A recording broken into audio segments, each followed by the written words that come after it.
those lines up there. Yeah, some of those lines at the top. There we go. Good feedback. All right, man. You know the deal. Bring it in. Deep breath. Hone it in. MIC Podcast, man, episode 163, where everyone is a master of their own creation.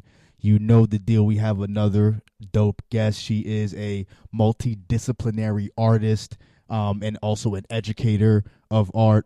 Super, super creative person. We have Ada Griffin in the building. What's going on, Ada? Hi, I'm good. How are you? What's up? What's up? So to just even give a quick background, right, of let's how we even linked up. We are both in this year's Artist Talk cohort. That's where we, met and we finished our program at this point, just waiting on graduation. I know, right? But that's where we met. Chopped it up in depth. We've been vulnerable, in front of each other. Is this the first time where you're with someone that you've been like in therapy with on podcast?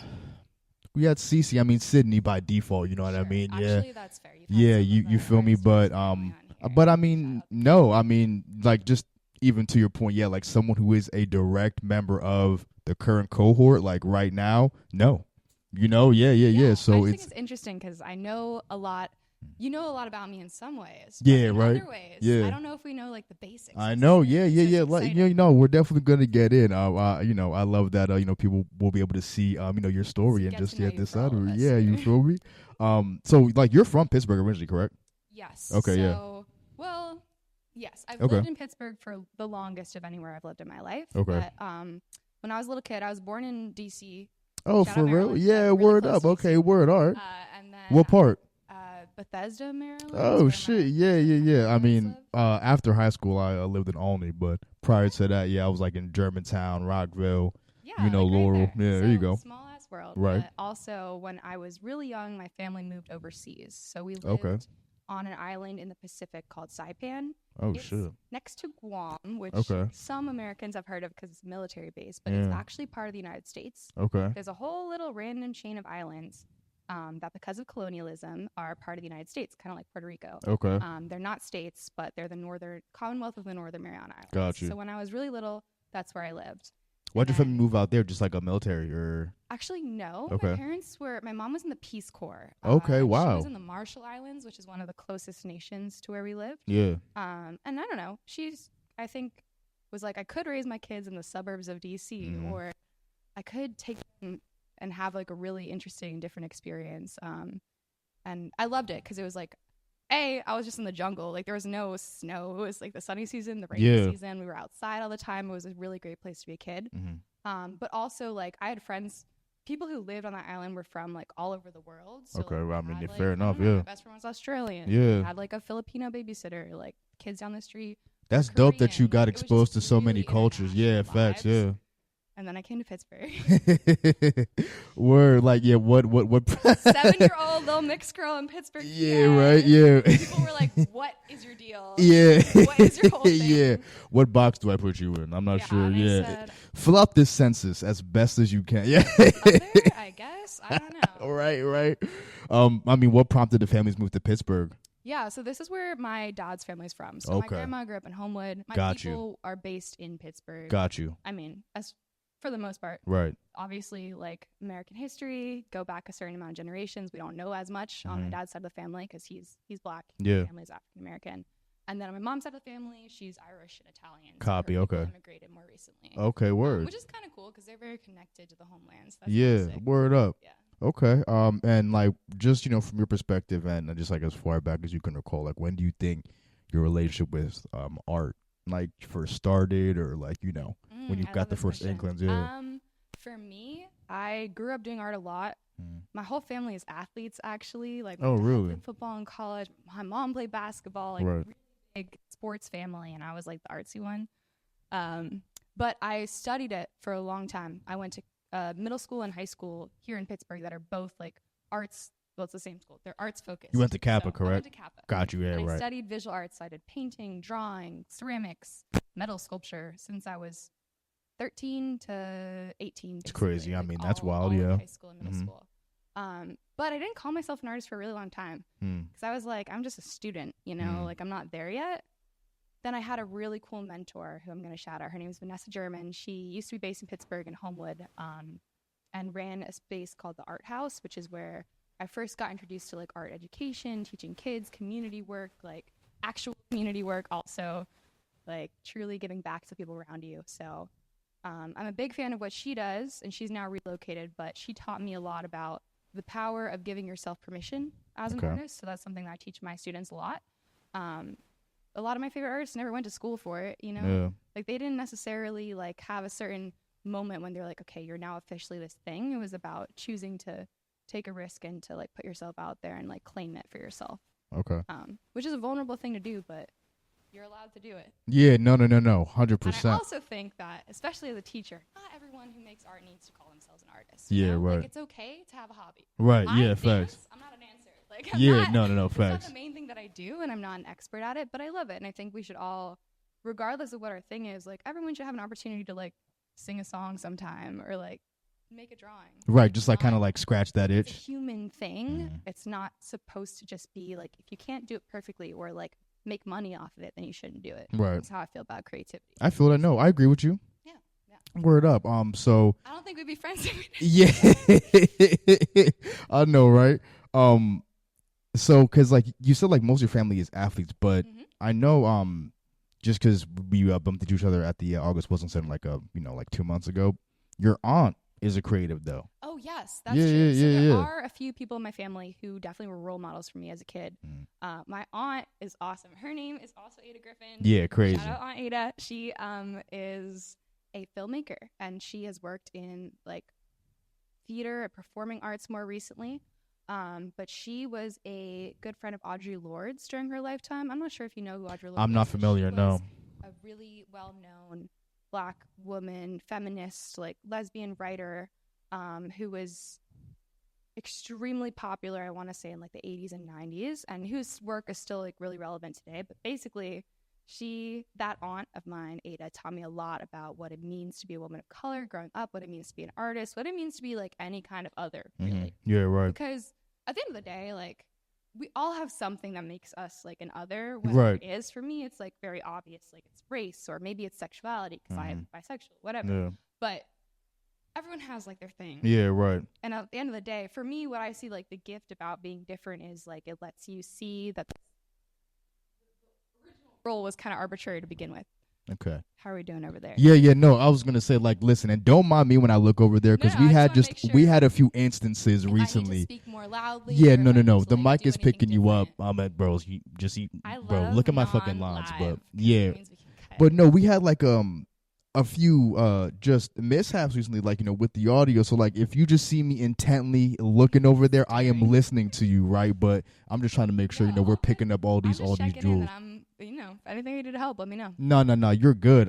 But just even again, to your aunt, she's a filmmaker. Yes. I know like the disciplines are different, right? But like, was there any influence like at any point in your artistic journey from your aunt? Like, is there any other like creators in your family? Like, There yeah, still is. Word. I'm very close to my family, and we are very loud and opinionated family. And a Yeah. big family. Yeah. Like, I have so many cousins, which is really fun. Facts. Do you have a big family? I mean, to be honest, yeah, bro. Because like, I mean, like a lot of them are overseas. I'm Nigerian, so like, a lot of them are over there. My mom's sister is in London. So like, I definitely have a big family. I haven't met all of them yet. But yeah, no, I definitely got But a I big, know they big know family. everything about you. Yeah, well, I don't know if they No. do for real. Yeah, They're like looking at those Facebook posts. Yeah, well, so like, I mean, like, I don't even really post on Facebook that much. Like, I'll hop in like every once in a blue I moon know type you have ones, but relatives who post on Facebook though. I don't know if probably, this makes sense, but yeah, I yeah, have aunts who will be like sharing photos of me and my cousins. yeah. This is, and I'm like, I didn't even know that was on the internet. Yeah, right. Like it's WhatsApp is like the WhatsApp, you yes. feel me? Yeah, that's where they turn up for real. Yes, it's a you unique. know? Well, actually, maybe it's not that unique of an experience. It's Yeah. maybe unique in Pittsburgh. But Yeah. when your family group chat is on WhatsApp. Yeah. It feels. It's like, yeah, right. It's more lit, but yeah, just kind of speak to how your aunt influenced you, if at all. Like, Sure. yeah. Yeah, I can get back on track. Yeah, no, you're good. We're chilling. Yeah. So I grew up with her sort of showing me what it is to be someone who just wants something different from like the traditional. Because people like joked when I was a kid, like my siblings especially, I love my siblings so much. Of but course, right. There's no one meaner than your brother or sister. You know? Right, like, right. There's no one who cuts closer. Of course, They're of course. The best, and I love them so much. Yeah, but I mean, like, they know you so we well. We all like, devastate each other with, like, a sentence, you know? Yeah, And they'd right. be like, you're going to be the starving artist of the family. And I was like, fuck you guys. Yeah, but also, right. like, I don't know. It was very clearly an option for me to choose to try to be an artist, which is something that I think is a privilege. Like, not everyone has that Agreed. option. Yeah, right. And I was lucky to, like, be on scholarship in college. And I chose to, like, go more into art in part because of that, because I was like, I'm not worrying about immediately paying off my student loans the second I graduate. I'm going to try to, like, see what I am called to, like, just learn more and be curious and explore. And I'm very grateful for that. Yeah. So I had artists in my life from a young age in my family who sort of, like, paved that path. Even, ironically, my aunt Ada she helped build the August Wilson Center. Before What, it was a physical son? building, 'cause What? it's, like, obviously downtown now, a physical building. How did she But get she involved was in that? working for the organization before it had that space. So Okay. she was the grant writer for the entire organization. You were telling me this, and that she no, helped facts. fund Okay. that entire project. So, like, the fact that there Insanity. is a physical building there.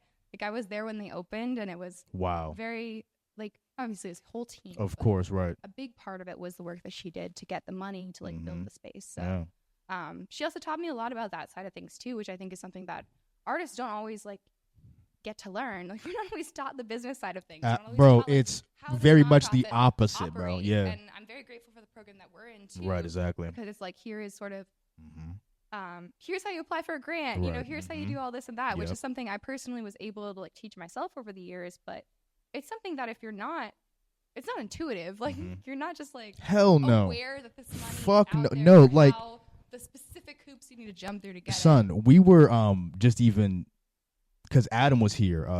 Was it a Thursday? Shout out Adam. Tuesday, yeah, man. Big shout out fucking Adam, man. That was a fire episode. But Hell yeah. yo, like, I was just even telling him that, like, yo, a lot of the shit that we learned in the cohort, son, there's no way I would have known it if I wasn't a part of that program. Sure. At all. Like, just like some of the information, I'm just like, yo, what? People are just giving away money, and there's obviously more nuance, but if they fuck with you enough, you know what I mean, they'll throw the bag on you. Like, Pretty that's much.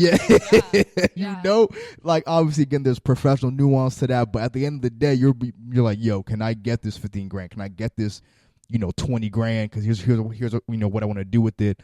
And through whatever program, like, you're running, or like whatever situation you're running, the feedback from that, can prompt, you can go back to these organizations and, like, show, hey, this is what the money was used for. Here's how it affected people. Here's how people thought of it, but listen, man, there's a bag out there for you if you like, really want to find out what you're doing. For sure. And I actually, ironically, like, learned that lesson at Yale. Like, it was some You did go other to Yale student. sneakily. That's crazy. Yeah, that's that is wild. crazy. No, that's We can actually talk about that insane. too. Yeah, It's no. actually kinda crazy. Talk about just even, what inspired you to go to Yale. Like, what is the, just like the environment in the Ivy League school like? Like, that should you just, and I get that question a lot, but Yeah. I think it's a good question. 'Cause Facts, yeah. It is different. Of course, I can only speak to that experience. Of course. I didn't have any other college experience Right. for the most part. But going back to the beginning, so my dad actually went to Yale. That's He crazy. grew up right outside of Pittsburgh in a very small town, and he played football. And he was also incredibly smart. But he was recruited to play football at Harvard and at Yale, and eventually decided on Yale and went there. So he was the first in his family to go to an Ivy League school, and, like, begged his mom to go there, basically. Okay. But when I was a kid, he was like, of course you can go to Yale if you want to. Like, that's your safety school. What do you mean? And I was like, that's fucking crazy. The Yale as a safety school is Started off crazy. anxiety as a child. Yeah. But I was like, but he would say that. Like, Yeah, not even right. joking, he would say that to me. It's crazy. To be fair, legacy is a real thing. I and it mean, does help obviously, you yeah. I statistically. don't even think you can get into I was Yale a lot without more legacy. likely to get into Yeah, Yale than right. another school 100%. because my dad went there.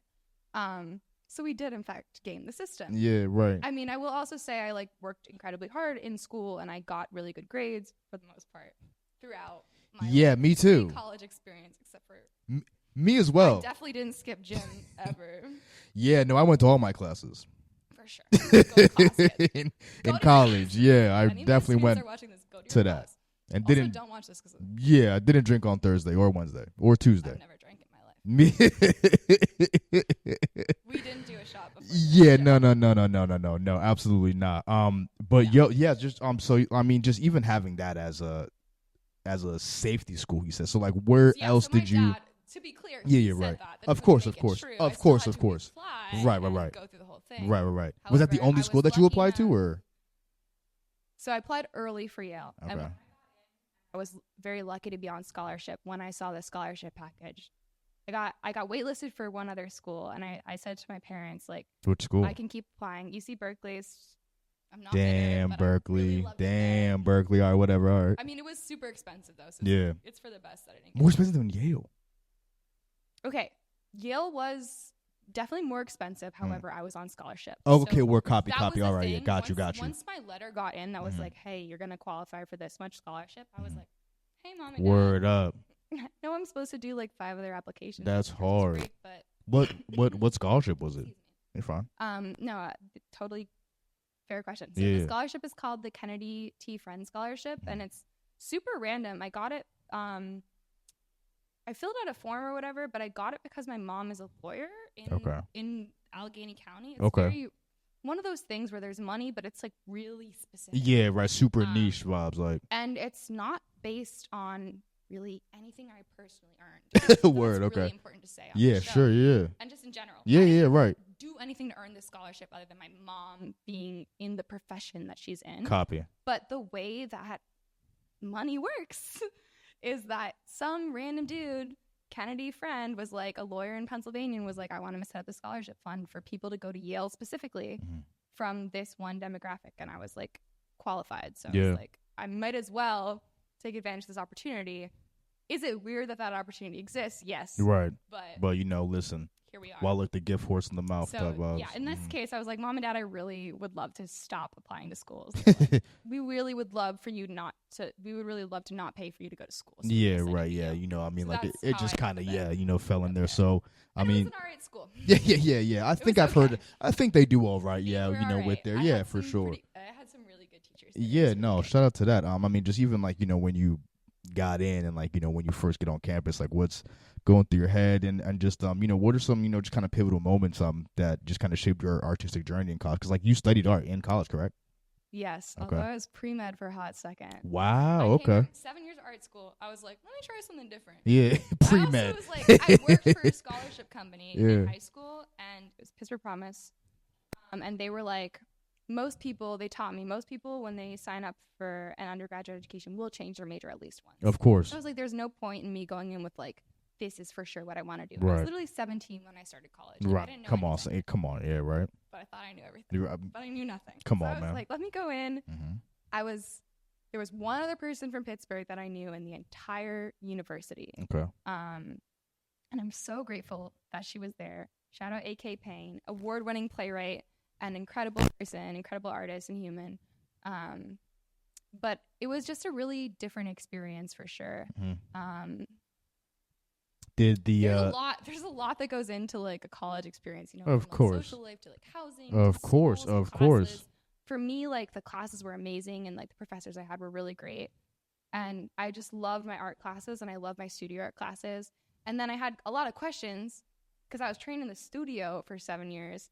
I was like, what about like the museum? What about the gallery? Like, what about the art world? How does that work? Mm-hmm. So my big thing is I'm always like, how does this work? Right, about right. literally everything. Right. Like, my favorite show is How It's Made. Okay. Have you ever seen that show? I've heard of it. I haven't seen it. It's what it says it is. Yeah, it's, right. It's just like how shit is made. Like, how yeah. they're made or whatever. Like, yeah. name a random Facts. thing, how it's made. And I love shit like that. Like, I love learning, period. Mm-hmm. So I was really excited to be like, this art thing, how does it work in the world? Like, I know how to make things, but what does it mean to like sell your art? What does it mean to put on display? And so I actually majored in art history at Yale in the end. Because so when did you switch? At what point did you switch from pre-med? It was chemistry. I mean, fair enough. It was my chemistry lab sophomore year. So I went through like 1.5 years of hard science classes. Jesus. And then I was like, you know what? I think I really just want to do art. And yeah. It's not that I don't love science, because I still love like science. Yo, actually. shout out to science. You shout know, we biology, had, bro, that's what I'm saying, bro. We had Dr. Andre Samuel on here, you know what I mean? Like, he is a biologist, you feel me? Shout out to science and all that is progress. I cannot sit through no science lecture. I'm sorry. It was not happening, bro. Just like the way it's taught is really different. Like the style of teaching. I walked into my very first sculpture class at Yale. My professor looked at me and was like, "What's up? I'm Brent. I'm an iron welder from Philadelphia. Oh, shit, okay. I'm going to teach you how to weld." Okay. Know? First day of chemistry class, I walk in. Dude is like, "Let me give you a 10-minute speech. Right. My name is Dr. blah, blah, blah, yeah, blah, blah. right. He built an Iron Man suit right there. Yeah. This and that. Here's exactly how you need to do each assignment. I'm not going to tell you what your grade is. You're not going to know. What the fuck? Yeah, right. You're going to be stressed out the entire semester start to finish." Hell no. That's not what they said, but that was my experience. No, right. And ultimately, I didn't do that badly in pre-med. Like, I got passing grades, but I just found the way it was taught to be really frustrating for me as a learner. Yeah. And I was like, I just don't think that it's worth it for me personally. Of course, right. But then I had one mentor, actually Vanessa, the same person I talked about earlier today, and I would come home during college in the summers and I would work for her, and she was like, "Wait, no, but I get it. Like, I understand why you're studying medicine, because your whole thing is like healing. So art and medicine have that in common." Interesting. Wow. Okay. So it makes a lot I see of where sense she. that Okay. you Yeah. I would see where study she's going that. with that. All right. Yeah.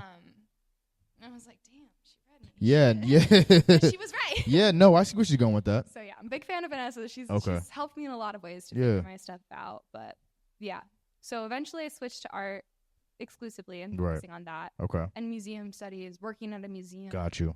Worked at the University Art Gallery, which was fun. My official job title was duster. It was so silly, but it was so fun. Yeah, no, just like the opportunity to like, be there and yeah, right. I spent every morning like listening to my little music, like dusting off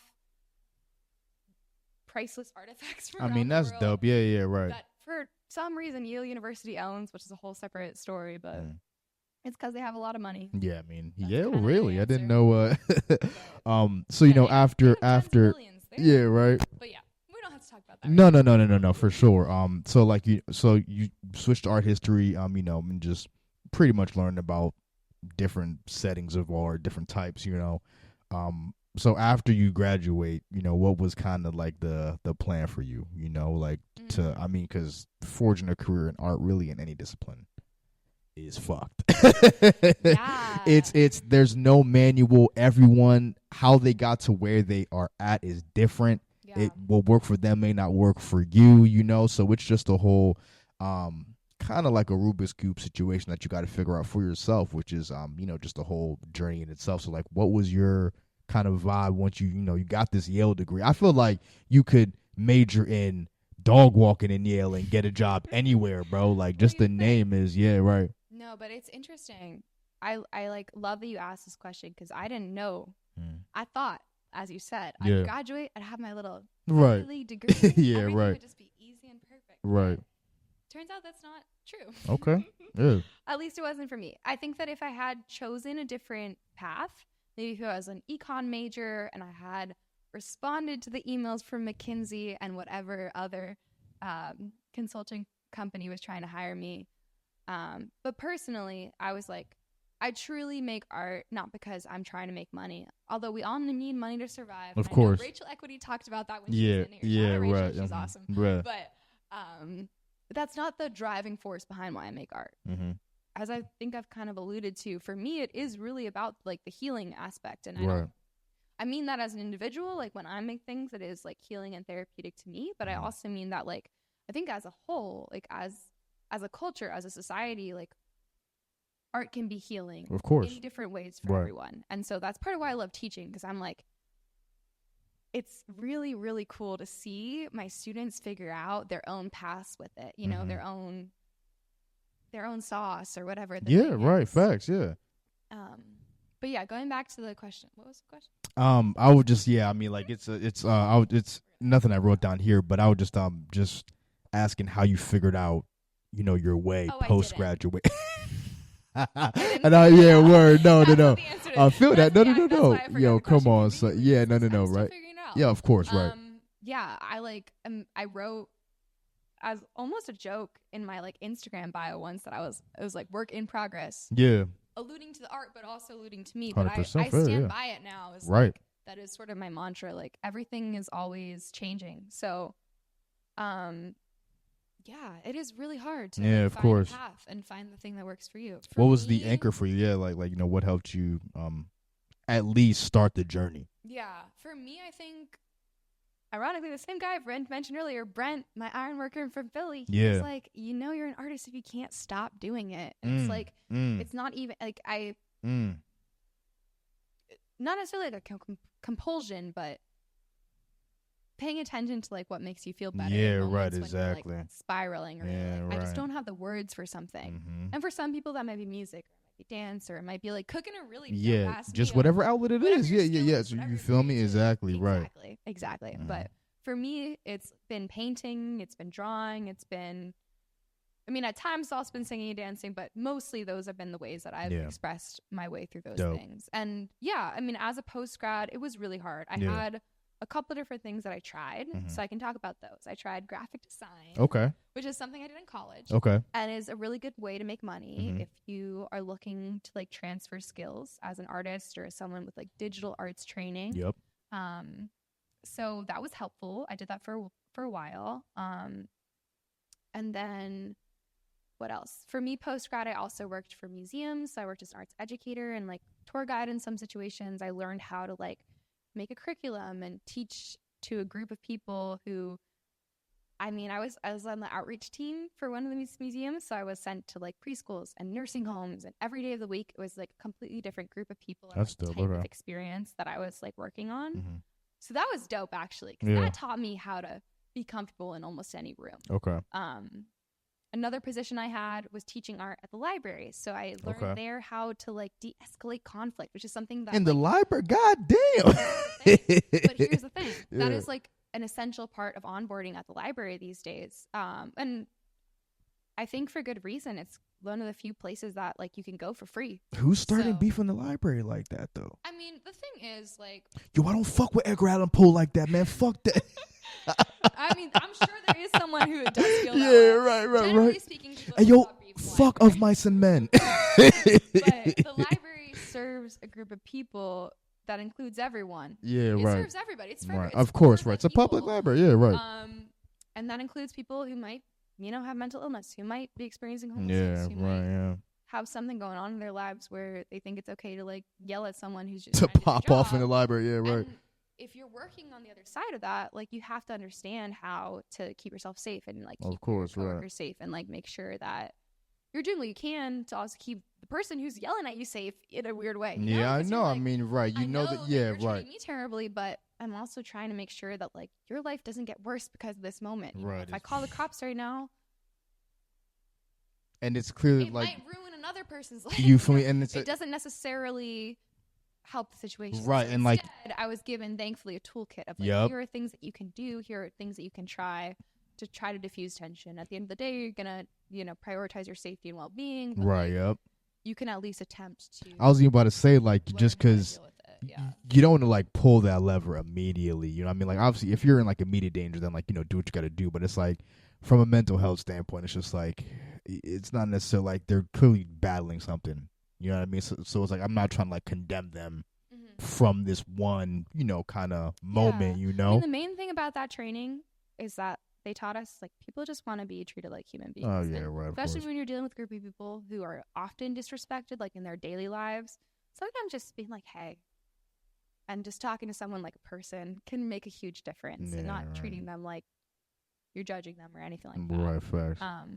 That being said, I also think that like we need bigger changes as a society, but as one person individually, what I can do is just try to like learn these skills and try to advocate for those bigger changes and, control what I can in the face of all I mean, listen, there's a lot going on. Yeah, you feel me? I was about to say have to be responsible for de-escalating conflict in the library of all places is, I don't even know how, the situation would arise, but, never say never type vibes, Yeah, it's one of those things where I don't think anyone like is targeting the library. Of course, right. No, I just think that's funny. You see people, and sometimes you see people on the worst day of their lives, and that's just the reality of the situation. 100%. It's public space, so you kind of touched on it. Ready for anything. Yeah, 100%. You touched on it like a little bit earlier, just like in us talking, but like what what do you think, or like what do you feel you connect the most with as far as like your art? Damn, that's a tough question. Mm. I'm going to choose to answer this question in a more specific way. Go ahead. than Go maybe ahead. it was Go ahead. Yeah, asked. yeah, I'm go going ahead. to talk about like people whose art I love that inspire me. Mm-hmm. And then I'll talk a little bit about what I'm trying to do. Do what you're gonna do. Yeah, It's fact. hard. It's a hard question. 100%. Yeah. But yeah, so I feel very inspired by the people who came before me. My dad was like a history major. I've been getting free lectures on history from a very young age. Yeah. He was like definitely instilled in me the importance of sort of knowing your roots Right. as much as you can know your roots. Again, like in this country, not everyone has the same experience. So Yeah, I'm right. grateful that you are very like in touch with your Nigerian roots and obviously have a different experience with that too. But anyway, I'm sorry. Where are my artistic references? So going back to Vanessa, I would say she's one of them for sure, and someone who's guided me as like an individual with her wisdom and her advice beyond just her practice. But there's all kinds of people. James Baldwin really inspires me. Audre Lorde, I mentioned earlier, inspires me. Octavia Butler, she's like a Black futurist and writes a lot about possible futures, inspires me. I just think there's a lot of people, especially as like Black Americans who came before us, who've been thinking about these big picture questions. Right. Think about what it means to be an artist, what it means to be a creator, what it means to be different in any kind of way. I don't know exactly where this quote came from. I've tried to find it out, but I found this quote once that was like, artists are historians and artists are futurists. So I think for me, that's something that definitely inspires my practice a lot. That's true, though. I look back and forward a lot. Yeah, right. I mean, it's like the way your brain is, because like artists just. Oh, that was a crazy static, but no. Artists just they're always just thinking about the human experience and just like how to relay it. Past, like they look at history. How did people process things in the past? How do you think with the tools we have now we're going to process things in the future? So like you're definitely thinking about shit, before you and after you, definitely as as an artist in any discipline. For sure. Yeah. And I'm an overthinker too. So yeah, really right. Helps. But yeah, so I think a lot about all these people who came before me and the legacies that they pass on and what they said about telling the truth even when it's hard and standing in solidarity with international peoples who we have so much. And I also think about what I would want for my little baby cousins who are not even babies anymore, who are growing up, and like what kind of world I want them to experience, and my future hypothetical kids. Like I think all the time about my students and the world that they'll grow up in, and that inspires me more than anything. Right. The kids inspire me more than anything. Truly. I feel that. Okay, there you go. Because they make me feel like the necessity of hope.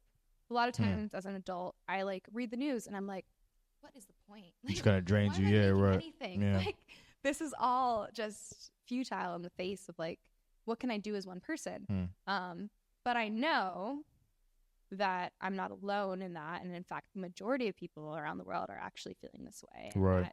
The only way to know that is to say it, is to put it out in the world. And that I think is truly the value of like expression and creativity. Even something like podcast, even something like conversation that you choose to share can be something that changes someone's life, can like make them feel connected or make them realize something new. So that's sort of where I'm coming from with my inspirations. And currently I'm working on a couple of different things. I'm developing a portfolio with the goal of applying for an MFA, for a master's in fine arts. Nice. Which is kind of funny considering the name of this podcast. I was kind of thinking about that originally. There you go. Yeah. Facts. I also teach a class or have taught a class in the past to my students about the term masterwork and like where that comes from. Yeah. And like unpacking it. So that's something that's interesting too. But yeah, I'm working on that now. My series right now has a lot of working titles. One of them is like A Girl is a Gun. Shout out to Tyler, the creator. Yeah. Another one is Hot Girl's Guide to the Apocalypse. Shout out to Megan Thee Stallion. See? Yeah. You get me. Yeah, right. This is the perfect combination. Yeah, right. It's like, what's in my bag? There's a gun in the bag. Yo, do not pull up on Ada Griffin, yo. At your own risk. I don't have a gun in my bag. Yeah, right. I believe you.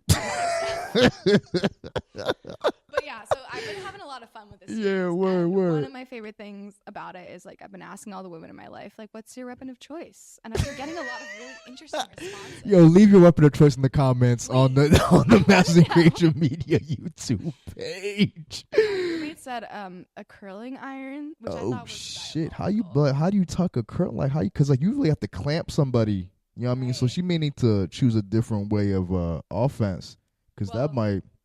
She's also super cool. She's a glass blowing artist. Okay, so I think she should. That's what I'm saying. So like maybe she should. You know what I mean? Like switch the weapon. Yeah, you know what I mean? Switch that weapon up. But yeah, I mean, there's lots of options. So yeah. She also has the nicest acrylics I've ever seen. Okay, well, yeah, time, which no, I can yeah. also consider a weapon. That's like the default weapon. Like yeah. She's got the short range, long range. I was about to say, like, you know how in GTA, like how if you're just punching, like you just have the fist, it'll just have her nails, like.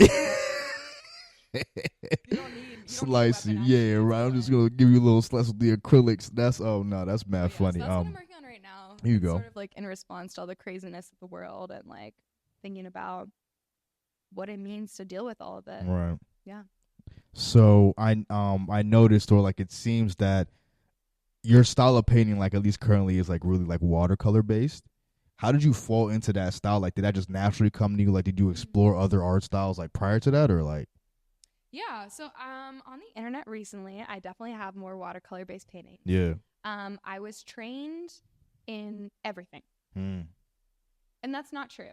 Of course, there are exceptions.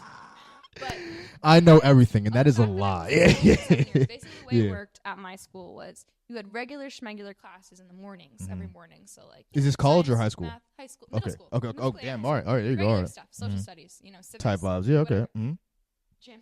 Yeah. Right. Every time. And then in the afternoon, you were like studio. So you would take right here at the mic.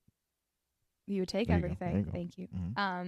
And learn the basics, the foundations of every single medium. Sorry. Just like the no, you're good. Like the school scheduling, like middle school and high school, and like how you were. Can you? Do you remember what your original? Yeah. No, yeah. Just like how did you fall into like the watercolor style? Oh, that specific question. Yes. So I like depending on the project, I will change it up. Yeah. I've done massive murals before. Okay. And, like large scale, just exterior paint. Yeah. There's a name for it that I can't remember right now, but I learned in college how to do a lot of stuff from scratch. Like I had one professor who was like, you're going to learn how to mix concrete today. Oh, shit. Like, you're going to learn how to make murals like the ancient Greeks. And sidewalks. Yeah. They didn't have sidewalks. Yeah, right. Yeah. They had murals. Word. Like, I'm going to teach you, this is how you extract a pigment from a flower. And I was like, shit, how you do that? This is really interesting. You dry it for a long time and then you crush it up. It's okay, that's kind of crazy. I learned the value of like knowing how to do stuff from scratch and like knowing how to work with a raw material to get to like a final point. And yeah, watercolor is something that I love because it's cheap, it's fast, and it's like the way I paint watercolor is I'll isolate one color at a time almost. Like I'll do just all the reds, let that dry, just all the blues, let that dry, just all the greens, whatever. And like it shows you, like it sort of like breaks it down, if that makes sense. Yeah, facts. I brought a sketchbook today. Yeah. I know that this is like gonna be on the podcast. Yeah. Maybe I can send you some like video clips of stuff. Yeah. This is sort of like the Girl is a Gun like sketches that okay. I was doing while this I was is planning dope, it out.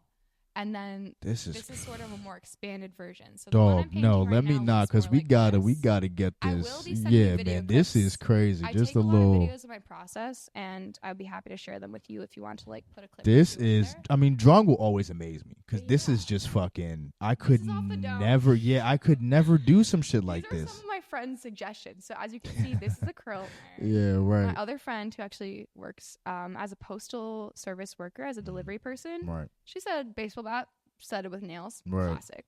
Hot. Another friend said nunchucks. I thought that was a fucking Molotov.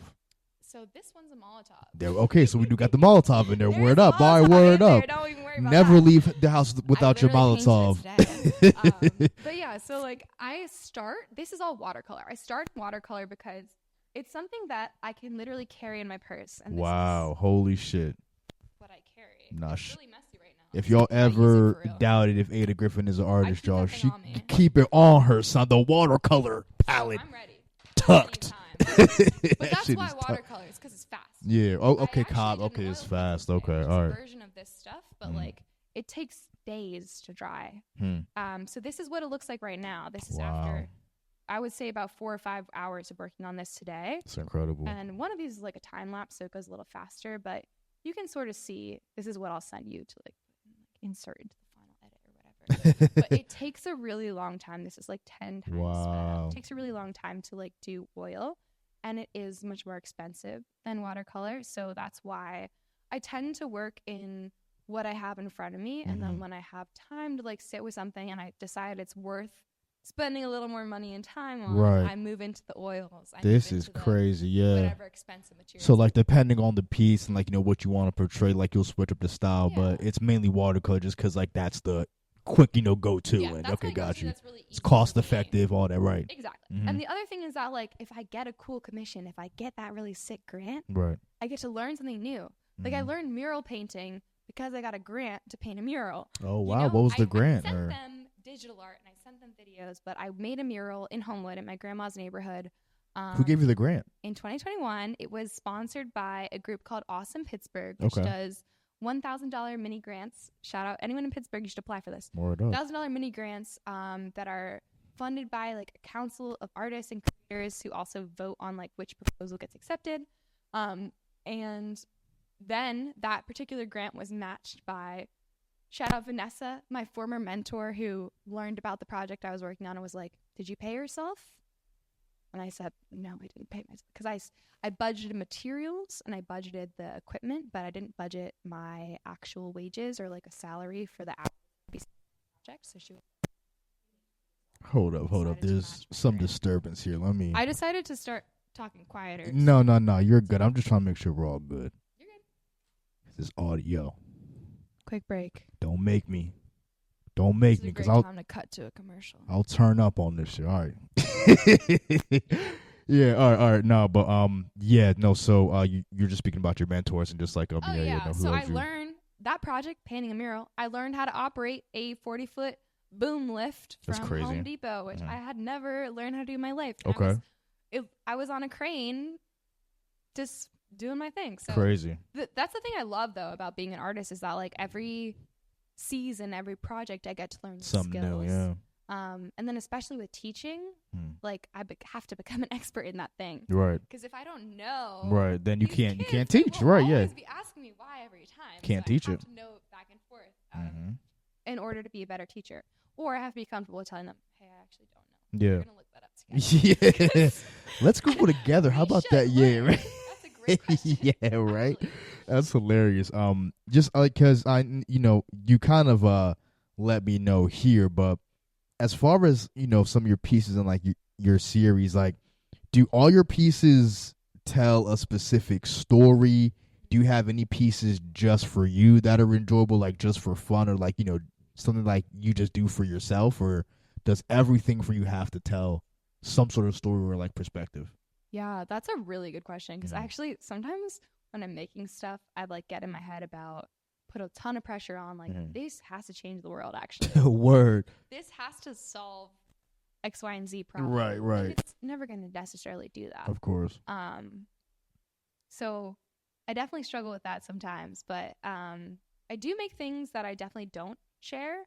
But more recently, like in the past few years, I've learned that when I put myself out there a little bit more, whether that's through a group like the one that we're in with the cohort, or if it's through just like social media, or any like in-person show I have a chance to enter, that 90% of the time, like putting it out there is always going to be more, like people are going to connect to it more than I think they will, if that makes sense. And then, yeah, I guess some things like just aren't necessarily well received, but usually I like them anyways. It doesn't really matter. Right. Like, I don't know. At the end of the day, like you can spend a lot of time thinking about people's opinions on the internet if you really want to. Right. Personally, I like sleeping at night. I like my like mental health. So one of my favorite quotes is from Rick Rubin. I'm not sure if you know who Rick Rubin is, but he was just like one of the pivotal people in like getting a Def Jam off the ground, and like it becoming what it was. But him and Pharrell's just perspective on just art and creativity, I really, really like. But one of Rick Rubin's quotes is, the best thing that you could do for an audience is not listen to them. Real shit. And it's like, obviously, like, we want our like whatever we put out into the world to be well received. Of course, just as an artist, you would love that. But like at the same time, like you said, you like sleeping at night. So it's like, yeah, you do want to give the audience something that they can all resonate with, but at the same time, what's most important is, does it resonate with you? And if it does, then that's all that matters for real. So yeah, I also take inspiration from the fact that like some of my favorite artists, authors, creators in the world are people who are not necessarily like well understood by the people around them in their lifetime. It's usually the opposite. Yeah, but whose work managed to find managed to like on their lifetimes, but also like managed to find people who needed it in some capacity, whatever that means. Like James Baldwin was not necessarily like, I don't know, like, okay, actually maybe that's not entirely true. We're gonna cut that because I don't know if that's actually true because like James Baldwin was giving it up. He was like celebrated. He was for sure celebrated, and like he folks, just like, I don't even think he could contain his opinions. He also self-exiled himself from the United States. That's like a whole thing. I'm really like, yeah, someone spoke on. I think Morgan Overton spoke on that when she was here. Yeah, big fan about of her work too. Yeah, no, man, she's fucking dope. You know what I mean? But yeah, she was the one I like was in her show that she curated. Yeah. And we're definitely gonna speak on that. But I do want to touch on something that kind of happened early on in life. When you were in high school, the Post Gazette and Kappa kind of had like a program, or like just kind of like a partnership is the word I'm looking for, where they picked a group of students to just paint like a series based on the life and experiences of Salahuddin. Oh my god, you did your research. Crazy, no, but like this was like super dope. And Salahuddin is just like a community organizer, out here in Pittsburgh, and he was featured for the series, and they just picked a bunch of Kappa students, like just pick an experience in his life and illustrate it. So I just kind of want to ask, how did you come into that opportunity? And then what did the piece that you painted for that series mean to you? I'm so glad you asked me this question. Yeah, for sure. I was just talking about this recently. There you go. It's something I did as like a junior or senior in high school. I'm not sure. I was 16 or 17 when I made this. But that I thought was so cool, especially in retrospect. As someone who grew up in Pittsburgh, I did not realize how many opportunities were unique to this city until after I left it and like looked back on it. So that is another gift that Yale gave me inadvertently, is that I looked back and I was like, where I'm from is pretty great. Yeah, right. But going back to Sala, so I had a teacher who was in contact with him in some regard, and he invited me and a group of the other students who were invited to work on this piece to come to the Hill. And so we met him at Freedom Corner, and we went on a like walking tour of the Hill. He showed us pictures of buildings and businesses that used to exist there, and talked about what the destruction of the Hill was like, which I am happy to expand on because I'm trained to give tours about this exact experience. Feel free.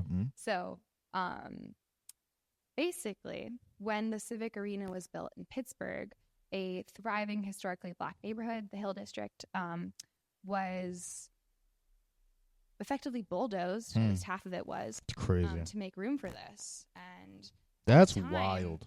The Hill was called the crossroads of the world. It was where people traveled on their ways to Chicago to New York, and it was like an incredibly important spot in the jazz community, for the arts community. There was a lot that was also where the very first ambulances in the world came from, the Freedom House Ambulance Service. Wow, okay. Which was, really amazing. That's crazy. It's one of the first places that Madam C.G. Walker had one of her like technician and beauty schools. Like there's so much rich history in the Hill. And it's also where my great-grandparents lived before they were pushed out and moved to Homewood because of the Civic Arena. So my great-great-aunt Ada was born at Passavant Hospital in the Hill District, and then moved to Homewood. So Salahuddin is one of the people who grew up in the Hill and who has been fighting to like tell the story of the Hill and to like reinvest in the neighborhood and to like rebuild it since then.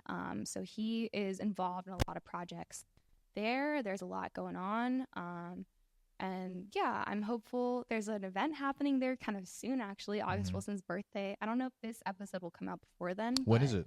Bird is performing. A bunch of friends of mine. Oh, shit. When is that? I think April 26th. Let me double check, though. That's a Saturday, right? It's a Saturday. What is it? So this is 163, 161. Low key, it might come out. It may be a week after that. It may be a week after that. Low key, is still relevant. Yeah, History right. is still true, yeah, facts. even if this specific event is after when this episode comes out. Yeah. But regardless, when I was in high school, I had a really great teacher, Dr. Lisa Pickett at the Pittsburgh Public School System. She had us read every single one of August Wilson's plays about Pittsburgh, which is 10 plays, which is a lot to read. When you're that's 16 years old. Yeah. You never read a play once in your That's life. like probably reading like 8 Harry Potter books in a row. It's a Like, long yeah. one. And it's, not quite as long as a Harry Potter Yeah, book, word. but it was like, it wasn't necessarily written like a book. It was Yeah. also written like a play, which is different. Okay, well, hard okay, to yeah, like I'm read. sure like that helps a little bit, just like in as far as reading, or did it did In it some not? ways, yes. She's So, like, I didn't sleep. I'm like, in some ways, I slept, but like, it was just a lot of information. Yeah. It was amazing. It was really, really cool class. But all this to say, I was raised with that understanding of that history, not necessarily to the fullest extent. Like, I know now, like, more layers of it.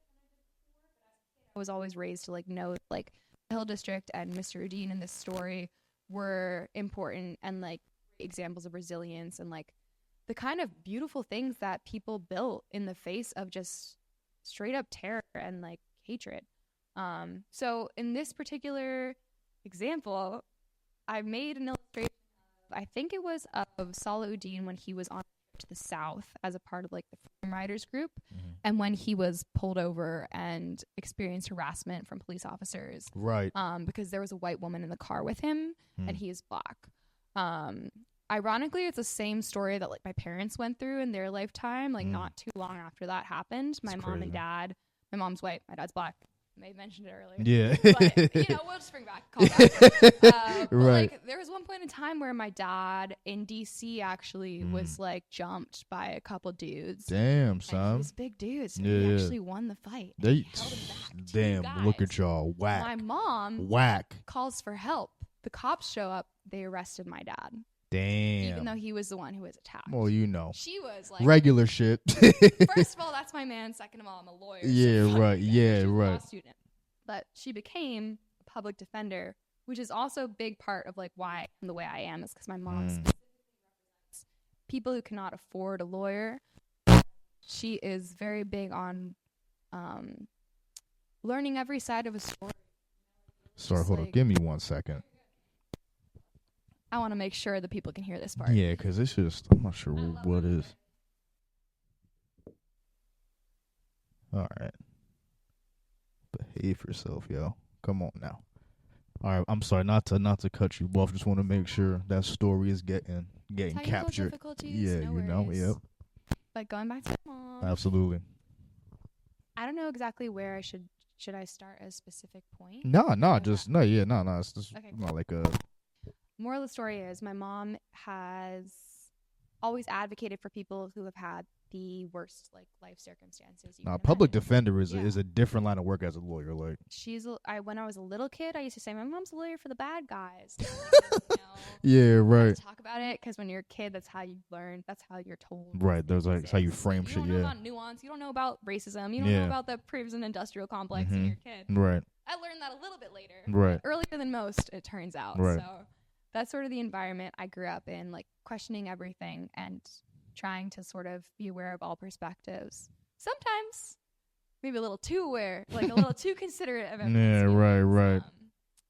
But for the most part, I think it's a gift, and I'm grateful that my mom I gave me agree. that. Yeah, no, Yeah. no. I definitely agree.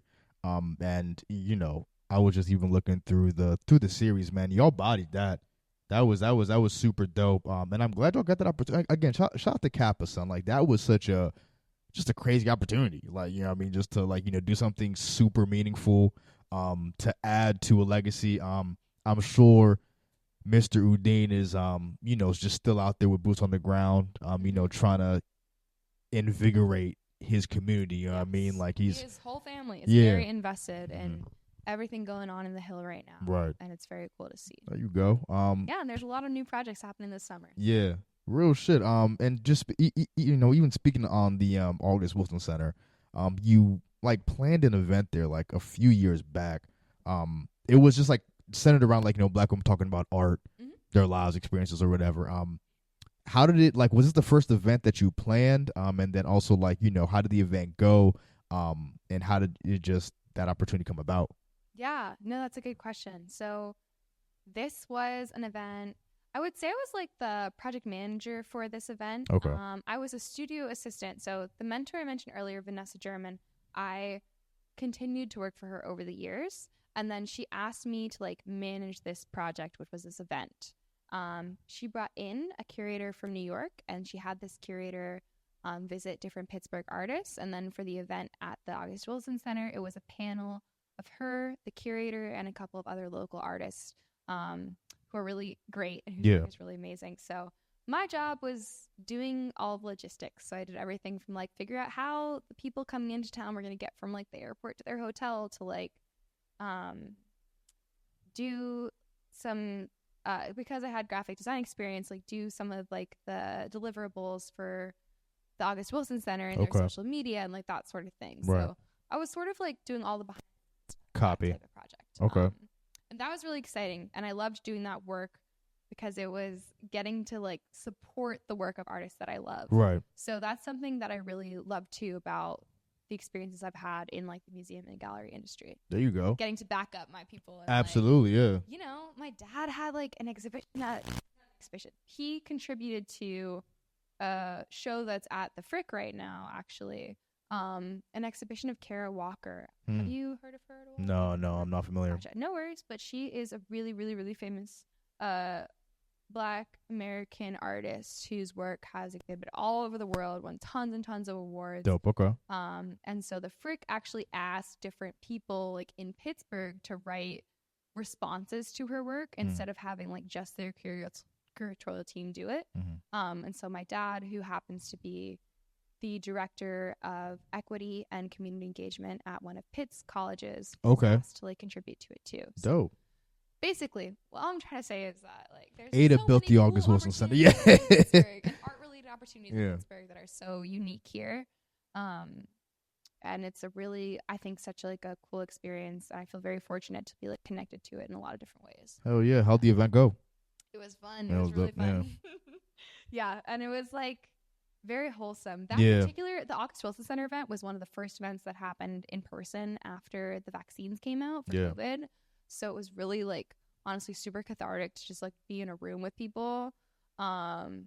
So yeah, I had a good experience. I was about to say, like, I had similar reactions, or I was told similar reactions by a lot of people there. So that made I don't think it get more wholesome than just a room full of Black women talking about art. Like, yeah, I don't think it get more wholesome than that. It like, got real for sure. Word. I mean, as always, it got very real. Word up. But it was very wholesome, very uplifting for sure. Something that happened recently, your piece titled Reroute was an honorable mention for the Envisioning a Just Pittsburgh award at the August Wilson Center that happened again about 2 months ago, bumped into each other at that event. How did you discover your piece was honorably mentioned, and then just even in painting the piece, creating the piece, what went into that, and like just talk about your experience with it being displayed at the exhibition, and how you're feeling about that. Yeah, no, good question. A lot of questions, but this piece is one of the few that I created like for the show specifically. Right here. Sometimes I'll create a work and then it happens to sort of right here. align with like certain visions. Sorry. No, you're good. But this case, I saw that the show was being advertised and I thought that's really cool. I want to be part of that. And like envisioning a Just Pittsburgh was exciting to me because throughout my whole life, I've been sort of trained to be like critical. Like going to Yale, especially getting like, this liberal arts education, I learned about like how different systems work, how different industries work, and like how to question them all, but not necessarily like what to do about it. Right. Because like, okay, racism exists, inequality exists, they're all perpetuated by this, but like, what does that mean now? Like, how do we do something different than that? Right. Like, how do you not just spend your whole life being like, this is terrible, that is terrible, but be happy, like have a good fucking life, right? But also like make something different. So I loved the idea that this prompt was about thinking about things in a positive sense. What was the prompt? And just literally envisioning a Just Pittsburgh. To envision a Just Pittsburgh. Like, what would that look like? Yeah, right. So my little journal, this isn't the same one that I had then, but it was full of like, well, shit, if Pittsburgh was just, first of all, free healthcare, free housing, like, I know that in this city in particular, the Black maternal like death rates are higher than almost any other. Like For the real. way that this city is talked about as being livable has never been true for Black women in particular. And I was part of a project a few years ago that specifically talks about that. That book is called Tender, A Book of Spells, and it is created by and for Black women from Pittsburgh. And it's all about surviving in the face of that and trying to be like kind to ourselves and one another in the face of all of that. So I was thinking about that. And then in the painting, I also, again, like looking forward and backwards. Yeah, no, 100% right. The future that I want has those things, but also like the past that we've learned from had those same ideals and those same like desires and dreams, and also had people working together to like forge the steel that made these bridges to literally like make this city a thing. Right. So many people had hands in that, and maybe they're not necessarily known, but that doesn't mean they didn't exist. So right. I thought about that, and I thought about how in my dream future, this city would give back to the people that put that work in, you know? Like it's not even, it's just reciprocating, right? 100%, that care right. and that love Paying and it forward, right. energy. So in my dream future, in my Just Pittsburgh, there is free public transportation, and it runs on time, and it runs frequently, and there's no cutbacks. Well, it can't be that system. just, yeah. There's trains, and the people who built the trains, they own the trains. There you go. And they're not some billionaire making millions of dollars off of. They're going to space with Katy Perry and shit. No one's going to space with Katy Perry. Shit. I feel so connected to love. No, she's. What does she know? She's crazy. She's crazy. Yo, shout out to the astronaut. I just think the point was missed in that specific endeavor. Like, yeah. 100%. Sure. So just last question here. Before we let you go, I'm curious. Like, how do you see yourself evolving as an artist? Is there anything that like you've done, haven't done yet that like you want to explore stylistically, subject wise?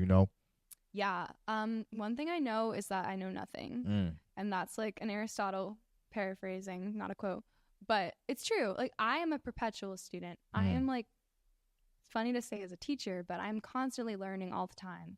And I think that everyone is. Like we all literally are. And even if we try not to be. So I'm hopefully constantly evolving, hopefully constantly growing. Again, very much big fan of Octavia Butler, and when she says change is the only constant, I definitely believe that. So that's why I said I'm a work in progress, and I'll take that forward into the next season too. No, absolutely. Yo, Ada, thank you so much for coming through. Of course. It was a pleasure to talk to you. Just let me know, learn about your story.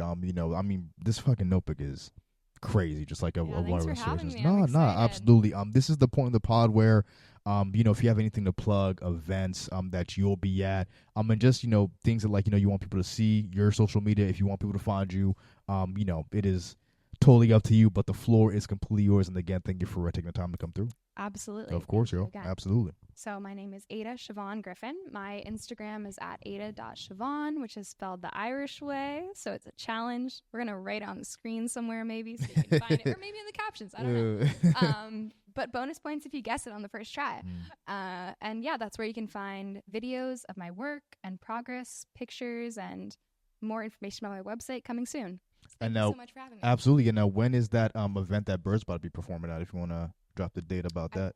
Don't know off the top of my head. Okay. Oh yeah. No, my for commercial break. Yeah, no, because you mentioned this, so I just want to. I did find it earlier and then I forgot it, but then I did write it down here. Okay, it's going to be Saturday the 26th. There is a party in the Hill District in honor of August Wilson's birthday, in which one of our mutual friends and then some other good friends of mine will be performing. Incredible vocalists, incredible performers. April 26th. Word up. All right, yo, Ada. Thank you so much for coming through. Appreciate you. Listen, man, MIC Podcast, episode 163, where everyone is a master of their own creation. We got Ada Griffin in the building. And we're out, bro. Peace.